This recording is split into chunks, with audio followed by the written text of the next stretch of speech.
আসসালামু আলাইকুম, welcome to Farage blogs. আজকে সেই বহুল প্রতীক্ষিত দিন আমার জন্য, কজ আমি আজকে হলো বাংলাদেশ যাচ্ছি। যদিও এই ভিডিওটা আমি অনেকদিন পরে আপলোড করছি বাংলাদেশে আসার পরে, কারণ আমি সো লেজি যে ভিডিও এডিট করব তারপর হলো আপলোড করব। তো আমি হলো এইটা একটা উবার নিয়ে বার্মিংহাম এয়ারপোর্টে চলে আসছি। আমার ফ্লাইট ছিল হলো 8:15-তে। তো আমি অলওয়েজ আমার ওয়েট নিয়ে অনেক অরিড থাকি। সো আমি ইয়ার ইন্ডিয়ার টিকিট বুক করছিলাম। তো আমার ওয়েট ছিল হলো আমি ক্যারি করতে পারবো 46 কেজি, কিন্তু নর্মালি দেখা গেছে যে আমি বাই মিস্টেকেনলি আমি হলো একটাতে 29 আর একটাতে মনে হয় 21 কেজি এরকম দিয়ে দিছিলাম। তো ওরা বলতেছে না, দুইটা ব্যাগেই একদম সমান ওয়েট হতে হবে। তো আমি আবার কিছু ট্রান্সফার করতেছিলাম আর কিছু লিকুইড ছিল। সো চিন্তা করলাম যে থাক, এগুলো এত কষ্ট করে এখানে ক্যারি করে নিয়ে যাওয়ার কোনো দরকার নেই।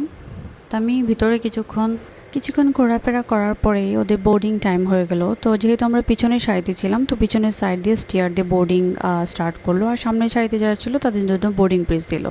এই তো অল্প কিছুক্ষণের মধ্যে আমাদের টেক অফ হয়ে গেল, যদিও ফ্লাইটটা একটু ডিলে করছে 1 আওয়ারের মতো, কারণ ওদের হয়তো বা কিছু একটা প্রবলেম ছিল, আই ডোন্ট নো, ওরা কোনো অ্যানাউন্সমেন্ট করেনি। এটাই আমার ফার্স্টে এয়ার ইন্ডিয়ার একটা ব্যাড এক্সপিরিয়েন্স, যে কোনো অ্যানাউন্সমেন্ট করেনি।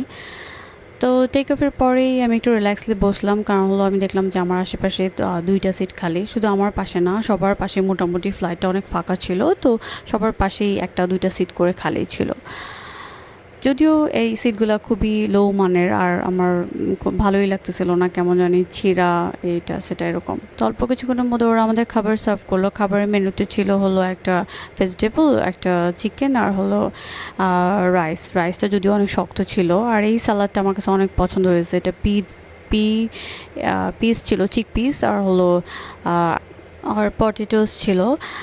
তো এই তো একটা ওয়াটার বোতল দিল, বোতল না আসলে ছোট্ট একটা কাপের মধ্যে কিছু পানি ছিল, যদিও ওই পানিতে আমার কিছুই হয়নি। আর ওদের একটা ডেজার্ট আইটেম ছিল। তো অল্প কিছুক্ষণের মধ্যে 2-3 ঘন্টা পরে ওরা আরেকটা খাবার সার্ভ করে।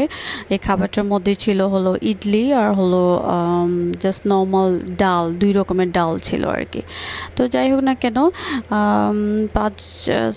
8 ঘন্টা জার্নি করার পরে ওরা ল্যান্ড করলো দিল্লি ইন্দিরা গান্ধী এয়ারপোর্টে।